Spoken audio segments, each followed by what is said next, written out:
Good morning बच्चों। आज हम करेंगे वर्कशीट 80 और आज की डेट है 6 अक्टूबर। ठीक है, और ये कक्षा 6 से 8 तक की वर्कशीट है। तो आज की वर्कशीट है बेटा प्रदूषण के ऊपर। तो प्रदूषण क्या होता है? पर्यावरण में हानिकारक पदार्थों का मिल जाना प्रदूषण होता है। पर्यावरण मतलब जो हमारे चारों तरफ पर्यावरण है, हवा है, ठीक है, उसमें ऐसे पदार्थों का मिल जाना जो हमें नुकसान पहुंचाते हैं, तो उसे बोलते हैं प्रदूषण। यह भूमि, जल तथा वायु को गंदा करता है और उन्हें उपयोग के लिए अनुपयुक्त बनाता है। अगर हानिकारक चीज़ें जल, वायु और भूमि में मिल जाएं तो वो हमारे लिए हानिकारक है ना। हम उनसे कोई भी चीज़ यूज़ करेंगे, पानी यूज़ करेंगे, हवा में सांस लेंगे गंदी हवा में, तो हमें नुकसान होगा, हमारा स्वास्थ्य खराब होगा। प्रदूषण हमारे स्वास्थ्य और पर्यावरण पर बुरा प्रभाव डालता है। मानव द्वारा की गई गतिविधियां हमारे पर्यावरण को प्रदूषित करती हैं। उदाहरण के लिए वाहनों और कारखानों से निकलने वाले धुएं के कारण वायु प्रदूषण होता है। ठीक है बेटा, और मुख्य प्रकार के प्रदूषण हैं, यहाँ पर 4 प्रदूषण दिए हुए मुख्य प्रकार के: वायु प्रदूषण, भूमि प्रदूषण, ध्वनि प्रदूषण और जल प्रदूषण। अब हमें बेटा देखो कुछ फ़ोटो दिखाई हुई हैं और पूछा हुआ है निम्न प्रश्नों के उत्तर दीजिए।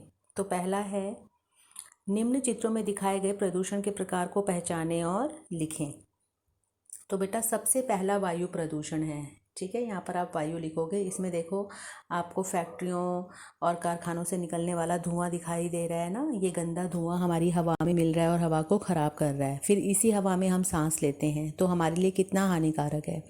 दूसरा जो चित्र है बेटा देखो, इसमें ध्वनि प्रदूषण दिखाया हुआ है। इतना शोर शराबा है, सड़क पर इतने वाहन चल रहे हैं, आदमी ने कान में हाथ लगाए हुए हैं, क्योंकि अगर हम ध्वनि ज़्यादा होगी, शोर ज़्यादा होगा, तो हमारे दिमाग, हमारे मस्तिष्क, हमारे कानों के लिए बहुत नुकसानदायक होगा। तीसरा है बेटा जल प्रदूषण। इसमें देखो कारखानों से निकलने वाला गंदगी वो पानी में, नदियों में बहाया जाता है, जिससे कि पानी प्रदूषित हो जाता है, गंदा हो जाता है। फिर उसी जल को हमें पीना है। आपने कभी दिल्ली में यमुना नदी का पानी हम पीते हैं जो हमारे घरों में आता है साफ़ करके, कभी आप देखना यमुना नदी का कितना बुरा हाल है।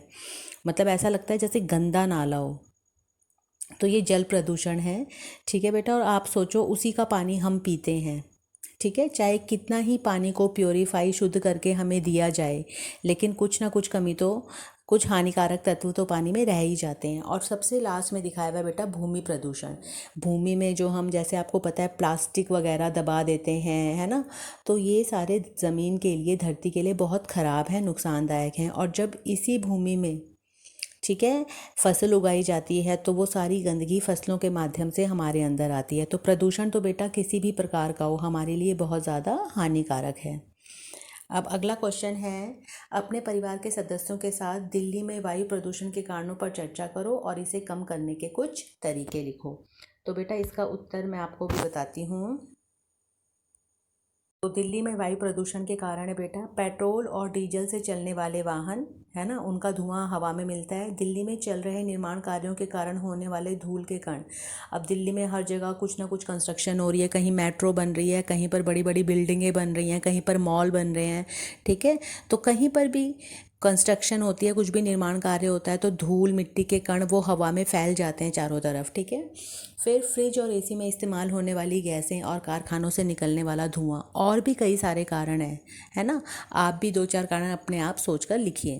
फिर वायु प्रदूषण को कम करने के उपाय लिखे हुए बेटा, सीएनजी का प्रयोग करें अधिक से अधिक। ठीक है, कम दूरी के लिए साइकिल का प्रयोग करें, कम दूरी पर जाना है तो, ताकि पेट्रोल और डीजल बचेगा। फैक्ट्रियों से निकलने वाले धुएं को नियंत्रित किया जाना चाहिए और सरकार को कड़े नियम बनाने चाहिए। और हमें अधिक से अधिक पेड़ लगाने चाहिए और प्लास्टिक का कम से कम इस्तेमाल करना चाहिए।